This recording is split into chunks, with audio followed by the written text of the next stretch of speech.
Hi friends, Ayyanar துணை serial இன்றைக்கி நாளைக்கான எபிசோடு பார்க்கலாம். புதுசாக பார்க்குறவங்கள அந்த சப்ஸ்கிரைப் பண்ணிக்கோங்க, லைக்கு ஹைப்பு கொடுத்து விடுங்க. வாங்க வீடியோக்குள்ளே போகலாம்.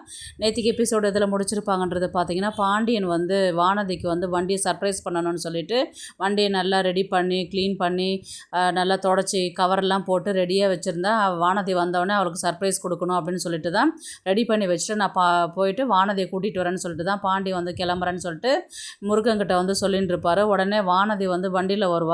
இது என்ன அண்ணா வண்டியில் வானதி வந்து நடந்து வருவான்னு சொல்லிட்டு சொன்னால் வண்டியில் வருது அப்படின்னு முருகன் வந்து சொல்லுவார்.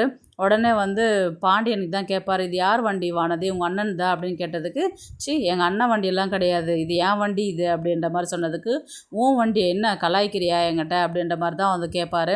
யார் நான் கலாய்க்கிறேன்னா, இது ஏன் வண்டி, நானாக காசு கொடுத்து வாங்கின வண்டி, இது ஏன் வண்டி, சொந்த வண்டி இது அப்படின்ற மாதிரி சொன்னதுக்கு, யார் கொடுத்தது உனக்கு வண்டி அப்படின்னு கேட்டதுக்கு, எனக்கு டாக்டர் தான் கொடுத்தாரு. எது அந்த மொக்க டாக்டரா அப்படின்னு சொல்லிட்டு கேட்டதுக்கு, மொக்க டாக்டர்லாம் ஒன்றும் இல்லை, எவ்வளோ நல்ல மனசு தெரியுமா, கார் வாங்கினார், நான் எப்படி வண்டி வேணுமா வேணாவான்னு கேட்கலான்னு தயங்கிட்டு இருந்தேன், ஆனால் அவரே வந்து வண்டி எடுத்துக்கோன்னு சொன்னார். எவ்வளோ சொல்லியிருக்கிறாரு காசு அப்படின்னு சொல்லி கேட்டதுக்கு, காசெல்லாம் இப்போ எதுவும் தர வேணாம், அதுக்கப்புறம் நான் நீங்கள் அப்புறமேட்டு கொடுத்தா போதும் அப்படின்னு சொல்லிட்டு தான் கொடுத்தாரு.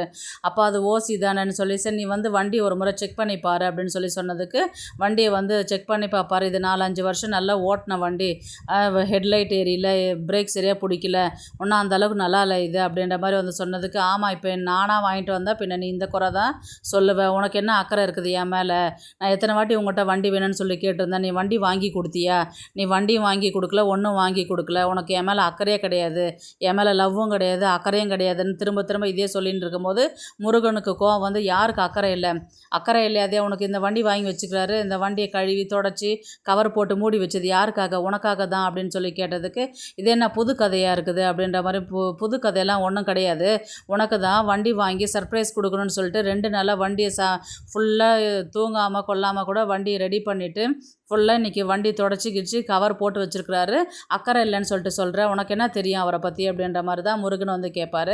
இதெல்லாம் நான் நம்பவே மாட்டேன், எனக்கு அந்த வண்டி தான் ரொம்ப பிடிச்சிருக்குது, அது பாரு லேடிஸ் வண்டி மாதிரி எவ்வளோ அழகாக இருக்குது, கலரும் சூப்பராக இருக்குது, எனக்கு அந்த வண்டி தான் பிடிச்சிருக்குது, எனக்கு இந்த வண்டி வேணாம் அப்படின்ற மாதிரி தான் வந்து பாண்டியன்கிட்ட வந்து சொல்லுவாங்க வானதி. உடனே வந்து பாண்டியனுக்கு இது கோவம் வரும்.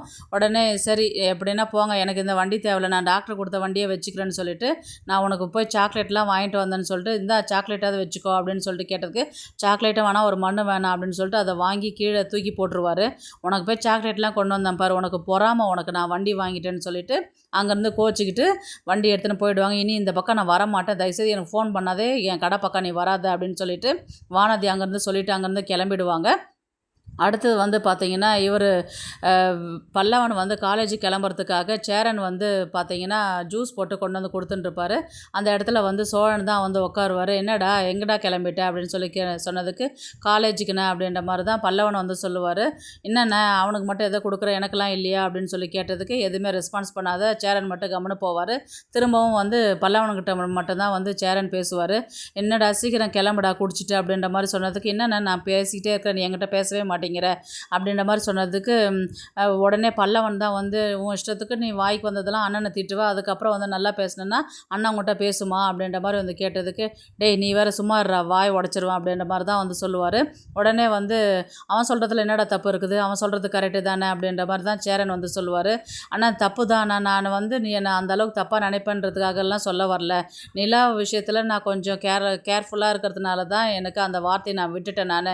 நிலா கூட இப்போ நான் ஆஃபீஸ்க்கு போனேன், அந்த இடத்துல வந்து நிலா என்னை திட்டுச்சுன்னு, ஏன் அண்ணங்கிட்ட அப்படி பேசுகிறேன், நான் தானே அண்ணங்கிட்ட சொன்னேன் அப்படின்ற மாதிரி தான் வந்து சொல்லிச்சு, எனக்கு அதே மனசு கஷ்டமாக இருந்தது அப்படின்ற மாதிரி தான் சொன்னதுக்கு, உடனே சேரன் தான் சொல்லுவார், நிலா விஷயத்தில் நான் வந்து அதை மாட்டி விடணும், பிரச்சனையில் கொண்டு போய் விடணும்னு நான் நினைப்பேன், அந்த இன்ஜினியர்கிட்ட நிறைய ஆர்டர்லாம் வரும் தெரியுமா உனக்கு, அந்த ஆர்டர்லாம் வந்துச்சுன்னா கண்டினியூஸாக அடுத்து வந்து நிலாவுக்கு கொடுப்பாருன்றதுனால தான் நான் வந்து அவர்கிட்ட வாங்கி கொடுத்தேன், அப்போ நிலாவை கஷ்டப்படுத்தணும்னு நான் விருப்பப்படுவேனா சொல்லு பாப்போம், நீ இந்த வார்த்தை விடலாம், நான் எல்லாத்தையுமே ஓசியில் வேலை செய்வேன், நிலாவுக்கும் ஓசியிலே வாங்கி கொடுத்துட்டேன், எப்படி உனக்கு அந்த வார்த்தையை விடுறேன்னு, நான் தெரியாத ஏதோ ஒரு கோவத்தில் பேசிட்டேன், கோவத்தில் கூட தான் இந்த அளவுக்காடா வார்த்தையை விடுவேன், எனக்கு மனசு இருக்குது, நீ பேசுறது எனக்கு எவ்வளோ கஷ்டமாக இருக்குன்றது கொஞ்சம் கூட நீ யோசிச்சு பார்க்க மாட்டியா அப்படின்னு கேட்டதுக்கு, தப்பு தான் அண்ணா, நீ எந்த அளவுக்கு ஹர்ட் ஆகிருக்கிறன்றது நீ சொல்லும் போது தான் எனக்கு தெரியுது அப்படின்ற மாதிரி தான் வந்து சொல்லும்போது, இவர் பல்லவன் வந்து என்ன சொல்லுவாருன்னா, அண்ணா நீ ஏற்கனவே செல்ஃபிஷ் தான், ஆனால் இப்போ ரொம்பவே அதிகமாக செல்ஃபிஷாகவே வெளிப்படையாகவே இப்போ காமிக்கிற நீ அப்படின்னு சொன்னதுக்கு அப்புறம் தான் வந்து சோழன் சொல்லுவார், இல்லை நான் நிலா வந்து என் கூட கல்யாணம் பண்ணின்னு இருக்கிறது இப்போ வரலையும் என்னால் அதை எதிர்பார்க்கவே முடியல, ஒரு அதிசயமாக தான் எனக்கு இருக்குது. ஆனால் எந்த நேரத்தில் அவள் என்னை விட்டுட்டு போயிடுவாளோன்ற ஒரு பயமும் இருக்குது. அவள் இந்த இடத்துல இருக்கிறான்னா அவளுக்கு கொஞ்சம் கஷ்டம் எதுவும் வராமல் பார்த்துக்கணும்னு நான் நினைக்கிறேன், அவளை சந்தோஷமாக வச்சுக்கணும்னு நினைக்கிறேன். இந்த ஒரு பயத்தினால தான் நான் அவளுக்கு எதுவும் தப்பாக ஆகக்கூடாது, அவளை ஒரு 4 கொஷின் வந்து வேலை செய்கிற இடத்துல கேட்கக்கூடாதுன்ற ஒரு காரணத்தினால தான் நான் வந்து அவள் மேலே அக்கறை இருக்கிறதுனால தான் கேட்டேனே தவிர்த்து நான் அதை கவனிக்கலை. நீ என் அண்ணனாச்சே அப்படின்றதுனால தான் பேசிட்டேன். ஆனால் இந்த அளவுக்கு நீ ஹர்ட் ஆகிருப்பேன்றது நான் யோசிக்கவே இல்லை, தப்பு தான், நான் என்னை மன்னிச்சிருண்ணா அப்படின்ற மாதிரி தான் வந்து சோழன் வந்து கேட்பாரு. சரிடா, நீ அவன் மேலே அவ்வளோ அக்கறைனால பேசுனதுக்கு போது நானும் உன்னை தப்பாக நினச்சிருக்க கூடாது, இருந்தாலும் வார்த்தையை விட்டுட்டு அந்த மாதிரிலாம் பேசக்கூடாதுரா அப்படின்ற மாதிரி தான் சொன்னதுக்கு, சாரி நான் என்னை மன்னிச்சிருந்தேன் அப்படின்ற மாதிரி சொன்னதுக்கு சரின்ட்டு கட்டி பிடிச்சி மன்னிப்பு கேட்பார். அவரும் மன்னிச்சிடுவார். உடனே வந்து டீலில் என்ன விட்டுட்டிங்க பார்த்தியா அப்படின்ற மாதிரி பல்லவனை வந்து சொல்லுவார். இப்போ சேரன் வந்து வேலைக்கே போகாமல் வீட்டில் தான் இருப்பார். நான் ஏற்கனவே என்ன சொன்னேன்னா, பணம் வாங்கின விஷயத்த வந்து இவங்க வந்து காமிக்கல, எப்படி போய் வாங்கிட்டு வந்தன்றது காமிக்கல. ஆனால் பணம் ஃபுல் அமௌண்ட்டு வந்து நிலாவுக்கு வந்துடுச்சுன்னு சொல்லிட்டு திவ்யா சொன்னாங்க இல்லையா. இப்போது இந்த வேலை வந்து அந்த வேலை செய்கிற இன்ஜினியர் வந்து வேலையை விட்டு சேரனை வந்து தூக்கிட்டு இருப்பார். இனி வந்து இந்த பக்கம் நீ வரக்கூடாது, உனக்கான பணத்தை நான் செட்டில் பண்ணுறேன், இத்தனை வேலை செஞ்ச பணத்தை ஃபுல்லாகவும் அவங்க எனக்கு வேலை ரெடி பண்ணி கொடுத்ததுக்கான வேலையும் நான் ஃபுல்லாக செட்டில் பண்ணிடுறேன், ரெண்டாவது என் சைட்டு பக்கம் நீ வரக்கூடாது, நீ வேறு எங்கன்னா போய் வேலை செஞ்சுக்கோ அப்படின்ற மாதிரி தான் வேலையை விட்டு தூக்கியிருப்பார். அந்த விஷயத்தை இவர் வந்து வீட்டில் சொல்லாத இருப்பார். அது வந்து சந்தா விஷயம், அது சந்தா கல்யாண விஷயத்துக்கு அப்புறம் தான் வந்து வீட்டில் வந்து தெரிய வரும். ஏன்னா அவர் வந்து சொன்னால் ஏதாவது கஷ்டப்படுவாங்கன்றதுனால யாரும் சொல்லலை. பின்னாடி தான் வந்து எப்படி பணம் வாங்கினார், அங்கே அவருக்கும் இன்ஜினியருக்கும் என்ன பிரச்சனையாச்சு, எதனால் வேலை போச்சுன்றது வந்து பின்னாடி தான் தெரிய வரும். அப்போ வந்து சோழனும் நிலாவும் ஃபீல் பண்ணுவாங்க, எங்களால் தானே உங்களுக்கு வேலை போச்சு அப்படின்ற மாதிரி தான் வந்து நிலா வந்து ஃபீல் பண்ணி கொஞ்சம் அழற மாதிரி தான் இருக்கும். சாரி நான் என்னால் உங்களுக்கு வேலை போயிடுச்சுன்னா, அதெல்லாம் ஒன்றும் இல்லைப்பா, இந்த வேலைன்னா இல்லைன்னா என்ன, இன்னொரு வேலை பார்த்துக்கலாம், அதெல்லாம் நீ நினச்சி கவலைப்படாத, ஃபீல் பண்ணாத அப்படின்ற மாதிரி தான் வந்து சேரன் வந்து நிலா கிட்ட சொல்கிற மாதிரி தான் இருக்கும். இப்போ வந்து பார்த்தீங்கன்னா இவங்க 2 கட்டி பிடிச்சி மன்னிப்பு கேட்டு முடிச்ச அடுத்த செகண்டு சந்தா தான் வந்து கால் பண்ணுவாங்க. கால் பண்ணி, எனக்கு இந்த மாதிரி வீட்டில் வந்து கல்யாணம் ஏற்பாடு பண்ணியிருக்கிறாங்க, இன்னும் 3 நாளுக்குள்ளே கல்யாணம், எனக்கு ரொம்ப பயமாக இருக்குது, என்னை வந்து கூட்டிகிட்டு போங்க ப்ளீஸ் ப்ளீஸ்ன்னு சொல்லிட்டு அழுதுகிட்டே வந்து பேசுவாங்க. உடனே அனீஷ்க்கு இந்த விஷயம் தெரியாதா, ஏன் என்கிட்ட அனீஷ் சொல்லவே இல்லை அப்படின்னு சேரன் கேட்கும்போது சந்தா வந்து ஃபோனை கட் பண்ணிவிட்டு சுவிட்ச் ஆஃப் பண்ணிவிடுவாங்க. ஏன் இவர் வந்து அனீஷ்க்கு வந்து ஏன் வந்து சேரன்கிட்ட சொல்ல வரலன்னா, இப்போ சந்தா கல்யாணம் பண்ணிக்கு போயிருக்கிறாரு இல்லைங்களா அவர் மாமா, அவரும் உனக்கு நான் நல்ல வேலை வாங்கி தரேன், என் கூடவே நீ ஒரு பார்ட்னராக இரு அப்படின்ற மாதிரி தான் வந்து அனீஷ்கிட்ட சொல்லியிருப்பார். அவர் பணத்துக்கு ஆசைப்பட்டு சரின்ட்டு மாமா பக்கமாக இருக்கலான்னு சொல்லிட்டு தான் சேரனுக்கு எதுவும் சப்போர்ட் பண்ணாத அவர் கல்யாணம் பண்ணுறாரு இல்லைங்களா. அந்த மாப்பிள்ளைக்கு சப்போர்ட்டாக அனீஷ் இருக்கிறதுனால தான் எந்த ஒரு தகவலும் வந்து சேரனுக்கு சொல்லாத விட்டுட்டார். இப்போ இந்த விஷயம் வந்து சந்தா சொன்னதுனால இன்னும் 3 நாளில் கல்யாணம் பண்ணணுன்னா, இப்போ இந்த விஷயத்தை வந்து வீட்டில் எல்லாருக்கிட்டே சொல்லும் போது அவங்க 6 மாதம் டைம் கொடுத்துருக்குறாங்க. அந்த 6 மாதம் முடியறதுக்குள்ளே இவங்க எப்படி கல்யாணம் பண்ணுவாங்க. எங்கள் ஜோசியக்காரர் வச்சு தான் ஜோசியக்காரர் வந்து 6 மாதத்துக்கு முன்னாடி கல்யாணம் பண்ணக்கூடாதுன்னு சொல்லியிருக்கிறாங்க, அதை மீறி இவங்க ஏன் கல்யாணம் பண்ணுறாங்க. இப்போது இதெல்லாம் இந்த விஷயத்தெல்லாம் வந்து யோசித்து டிஸ்கஸ் பண்ணிட்டு இருக்கும் போது நிலா தான் வந்து சொல்லுவாங்க, அன்றைக்கே வந்து 6 மாதத்தில் நீங்கள் எப்படி இந்த பணத்தெல்லாம் செட்டில் பண்ணுவீங்க, நம்மளை வெளியில் அனுப்புறதுக்காக தான் அன்றைக்கி ஏதோ ஒன்று சரி செய்கிறேன், என் பொண்ணை மதித்து வந்ததுனால நான் கொடுக்குறேன் அப்படின்ற மாதிரி தான் வந்து சொன்னாங்க. அதுலேயும் வந்து அவங்க தெளிவாக சொல்லலை அப்படின்ற விஷயத்த வந்து நிலா வந்து சொல்லுவாங்க.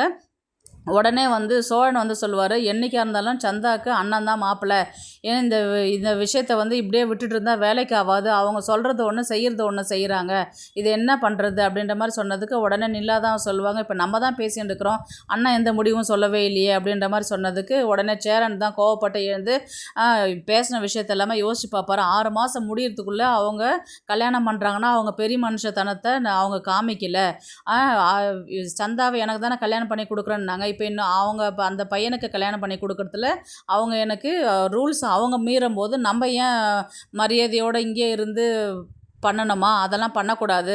நம்ம எடுத்தேன் கவுத்தன்னு செய்கிறத விட இன்றைக்கி இதில் ஒரு முடிவு தெரியாத விடக்கூடாது.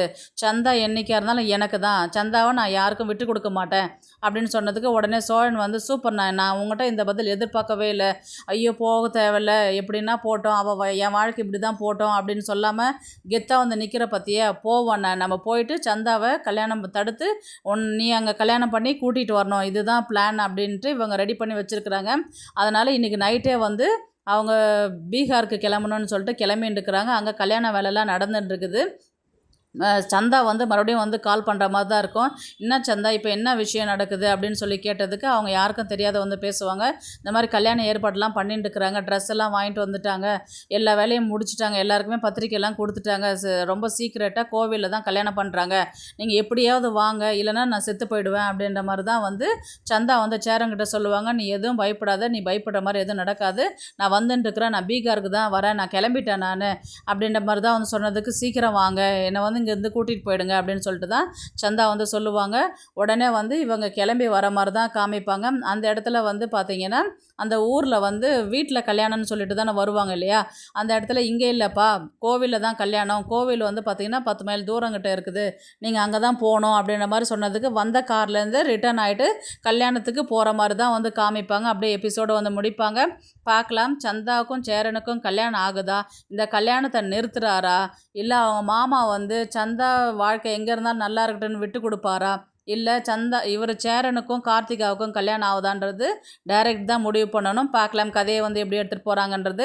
இந்த வீடியோ உங்களுக்கு பிடிச்சிருந்தா ப்ளீஸ் லைக் பண்ணுங்கள், ஷேர் பண்ணுங்கள், சப்ஸ்கிரைப் பண்ணுங்கள். தேங்க்ஸ் ஃபார் வாட்சிங். இந்த வீடியோ பிடிச்சிருந்தா லைக் பண்ணுங்க, நம்ம சேனலை சப்ஸ்கிரைப் பண்ணுங்க. உங்க ஆதரவு ரொம்ப முக்கியம். நன்றி.